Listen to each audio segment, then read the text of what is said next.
Asus H81M C.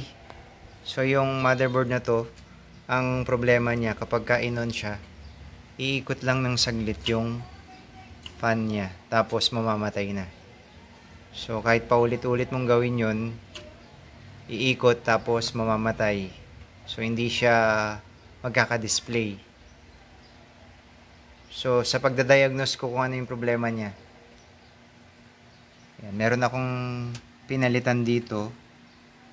Yan, dito banda sa ilalim. Ito yung silver na to. Tawag yata dito ay crystal oscillator. So pinalitan ko siya. Yan, ito yung dati niya na pinalit ko. Ang ginawa ko, kumuha lang ako dito sa lumang motherboard. So kinuha ko lang yung crystal oscillator nito. Tapos nilagay ko dito. So try natin testingin, i-on natin. So i-power on ko.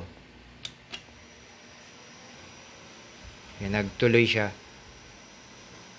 So kung meron kayong motherboard na ganito, Asus H81MC, try nyong palitan itong silver na to, yung crystal oscillator.